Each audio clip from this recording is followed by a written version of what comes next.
Hey guys, Ray from Love You RV.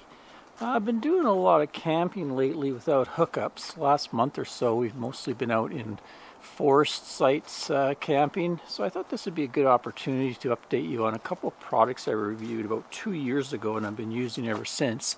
And they're kind of core products to my boondocking system. One is the Lion Energy Lithium batteries, and another is a 2,000 watt generator. And in this environment that I'm camping in the last while on Vancouver Island, I do get some sun through the trees, but we get a lot of cloud and rain here on the coast, and the trees block a lot of the solar, so the generators come in extremely handy. It's kind of the core power generation system. And then of course the Lion Energy batteries, I'm able to charge quite quickly with them. But I thought I'd update you on a few things. Like I say, I did reviews in the past, so I'll link back. They're quite extensive, quite a few videos on them. Anyway, here's the three. They're Safari UT1300s. They're 105 amp hours each. One thing people had criticized them about was the lugs. And I kind of agree they're not the greatest lugs for connecting up your wires to. They're kind of short. The threads on them are short, and I can just barely get these 2-watt cables on there. But people had talked about vibration and them loosening up and stuff like that, but I haven't found that to be the case. These are nice and tight still. I haven't tightened them for months and months, and they're fine. And we've been traveling around the island, a lot of windy, rough roads, no problem. But you can see I got them in a battery box here. And this box is actually screwed down in my front compartment, so it doesn't go anywhere. And I've actually surrounded the batteries with foam too, so they can't even move. So that hasn't been a problem for me. I could see maybe if it was loose in a van or something, rattling around, or a boat, but not for me at all, so I haven't had that issue. I just wanted to mention that because people had talked about those lugs being a flaw.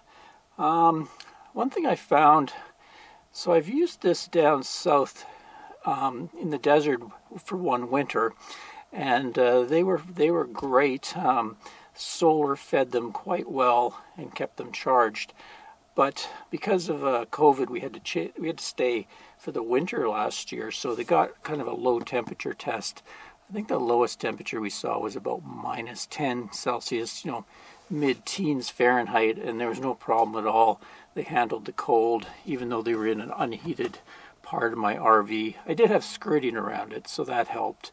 I have done deep freeze tests with these, where I put them in a deep freeze and measured their cutoff and stuff, so I think they handle the cold quite well. Also the hot, didn't have any problem with them. This last summer we had a heat wave and it got to 104.5 Fahrenheit, 40 Celsius out, and no problem. They worked fine in those conditions. The best thing about them is how fast they can charge and how they don't need to go to 100%. You can charge them to whatever you feel like. I know from previously having lead acids, I had a 4 golf cart battery bank, and it was always important to get them up and fully topped off and charged at least every few days or so that the plates on them didn't sulfate. You always wanted to bring back that charge. And if you're in an environment where you're having a hard time getting energy, we've been camping in provincial and national parks where they have a limited generator time of 2 hours in the morning and 2 hours at night. And if you don't happen to be here, in one of those, you might only get 2 hours of charge time. So it would be hard to keep the lead acids topped off if you're using a lot of energy. Whereas these, it doesn't matter; they'll happily sit at 40% or 60% or whatever. So that is one big benefit that I've really enjoyed with the lithium. And of course the fast charging. They charge as quick as I can with as much power as I can. I think each one can take 100 amps of charging, but they recommend I think about 45 or 50. So I don't even have enough of that power to put that in. So I usually use this charger over here as a dedicated charger for my battery bank. It's a 60 amp IntelliPower charger, and my generator works quite well with it. I have a 2,000 watt generator. This thing draws about 1,000 watts when it's putting out its max amperage, so it's a good mate with that generator because I'm also running other things at the same time. If I went to much bigger of a charger, I may have trouble running it off a 2,000 watt generator, and I don't really want to lug around a heavier generator.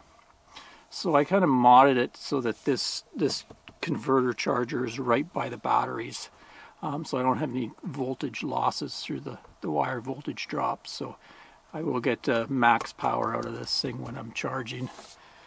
You can see here I installed this specific cord for the generator, and then this thing also has a pendant that I can make it go to 14.4 volts. One thing I found with the OEM converter charger that's in there, it'll actually maintain these batteries at about 50% because it's located under my kitchen oven, and there's a really long wire run. I think it's about a 6-gauge wire, but there's so much voltage drop that it thinks these are charged when they're actually only at 50%. But that's very convenient for me when I'm long-term on a shore power. I'll use that converter as a charger, and then these stay around 50% charge, which is good for storing lithium batteries. You don't want to really store them fully charged, I hear. Kind of reduces some of the lifespan on the cells. Speaking of lifespan, so far I haven't noticed any capacity degrading at all. The other day we got down, these were down to about 10% charge on my my battery monitor was reporting, and I still had good voltage. It was about 12.9 volts. I was able to draw the slide in and also raise the jacks, and no problem at all. No sagging of voltage. So I'm pretty sure I still got full capacity going on after 2 years with these. Things that I don't like, or they could improve. I think they could improve the lugs, make them so you can put more wires on it easier. You can always change the bolts, I guess, like that, but I think that's one weak spot in this battery. And also I'd like to see if they could put maybe a Bluetooth app or something so you could get more detailed information to what's going on internally with each battery and the cells in the battery, which would help you know what's going on versus having to use a separate battery monitor that's kind of guessing based on the amperage in and out of the battery. I use a trimetric battery monitor, and it's been pretty good, but it'd be nice if it was internal to the battery itself. Okay, next up is the Energizer 2,000 watt gas generator that I reviewed 2 years ago as well, and I've been using it ever since. It's had a trip down south. It also sat for more than a year pretty well unused as we were spending the winter on full hookups, and now it's been back and used pretty steady for the last month or so that we've been out camping. One thing I love about it is the compact size and the lightweight. It's only 44 pounds and it's quite slim. I can store it in one of my tool chests in my truck. Out of sight, out of mind. It was hardly, like I say, it was hardly used for a year. I fired it up for about 3 times for about a half an hour at a time, and then when I started taking it out again, it worked quite well. The first time it took about 5 or 6 pulls to get it going. Now it always starts on the second pull, and it starts very easily. I hardly have to use any force on the pull. I don't know why it's a 2-pull, but it seems the first pull kind of sets it up and the next one fires it up. It also handles max load really well, which is good for me because I'm constantly using it to charge my batteries. So its main function is going to be charging and then running the AC stuff in the rig and things charging off it. So it's always bumping up close to its 1600 watt maximum. And I even see the little red overload light will flicker, but it hardly ever overloads. And usually it's going to be running max for like the 2 hours that we're doing it and charging with it, and it doesn't have any problem, doesn't overheat or shut down or anything like that. It's fairly quiet. I find all these are pretty quiet when they're in their eco mode. economy mode, and their RPM is low. But really, when you're using these generators, if you're actually using them, they wind up the RPM, and they're loud. A generator is loud, especially if you use solar a lot. But compared to the other things in its price range and the other inverter generators, I find it's right in the range.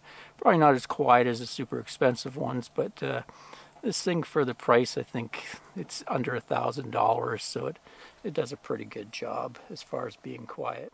It also has handled the weather quite well. Like I say, right now we get a lot of rain and wetness here, so I do cover it from the main rain coming down, but I don't really baby it. It does get kind of some water splashed on it, and dirt and mud and things like that.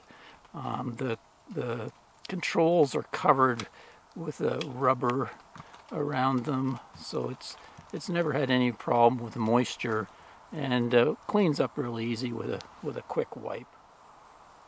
The only thing I don't like about it is the fill.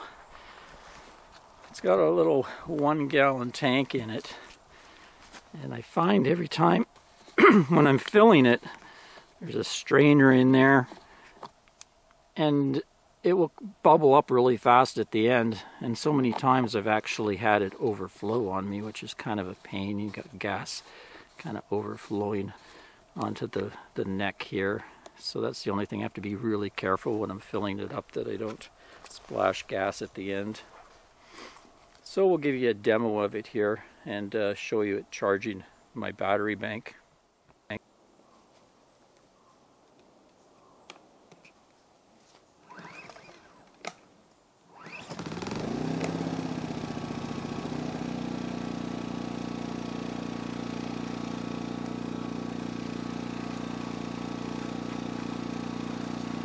So there it is, running just in its economy mode. Now I'll plug in my cords. First cord I'll plug in will be the camper, and it'll put all the plugs live in the camper. Then I'll plug in the charger for my batteries.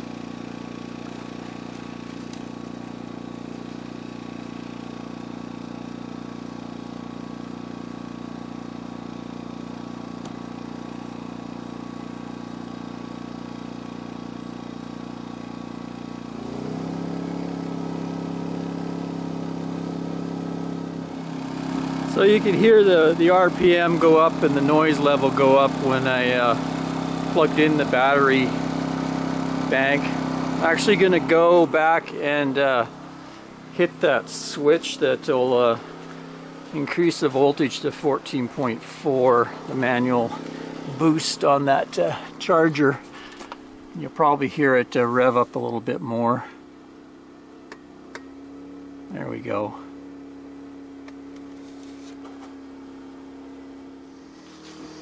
So now I've also plugged in this Lion Energy power station, and it's charging at around 700 watts. So I'm really maxing out that little generator, almost running flat out. So we'll have a listen to the sound and how it handles the max load.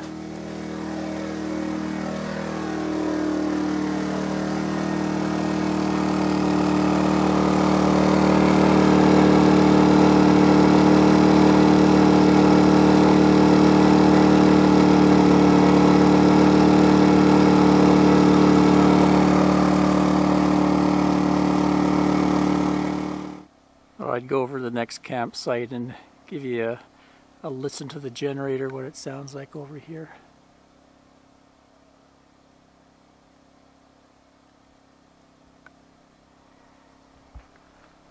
Not too bad.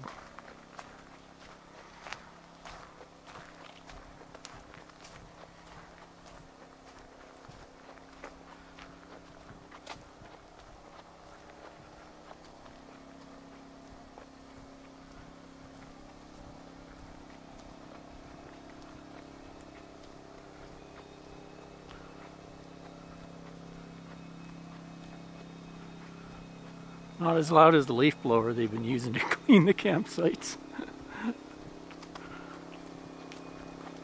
I do actually have a thing called the Gen tent, but I accidentally left it in my storage room, so I'll have to pick that up. In the meantime, I'm using this table just to keep the bulk of the rain off it. Anyway, generator hours are over.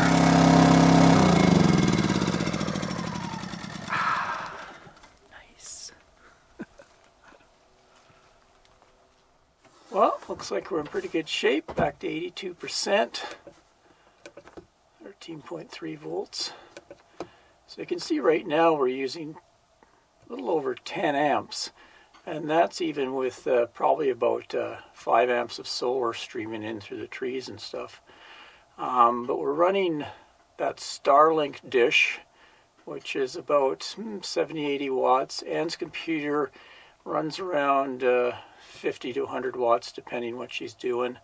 We also are charging up some cameras and things, and my laptop, a 17-inch laptop, draws a little bit. So, and then the regular RV stuff like the fridge controller boards and things like that. So you can see we're using 10 amps. That's why we have to pull out the generator and use that to charge us up. Now, of course, we could dramatically reduce the generator run time just by, you know, not using all these things, but I reserve that if we're, you know, surrounded by tenters and stuff that we might get annoying to people, like in national parks where the sites are really tight. But this time of year, I'm out in the provincial park. There's nobody even actually camped close to us, so I don't mind burning some fuel and keeping us charged up so we're able to use some of our fancy devices. So there you go. That's a little update on 2 core items in our off-grid camping system, my batteries and my generator. I'll have links in the description back to the original reviews if you want to learn more about them in depth. Looks like actually today I may even get a bit of solar. Fingers crossed it stays clear. May not have to run the generator tonight. Till next time, Ray from loveyourrv.com. Thanks for watching, everyone. Cheers, folks.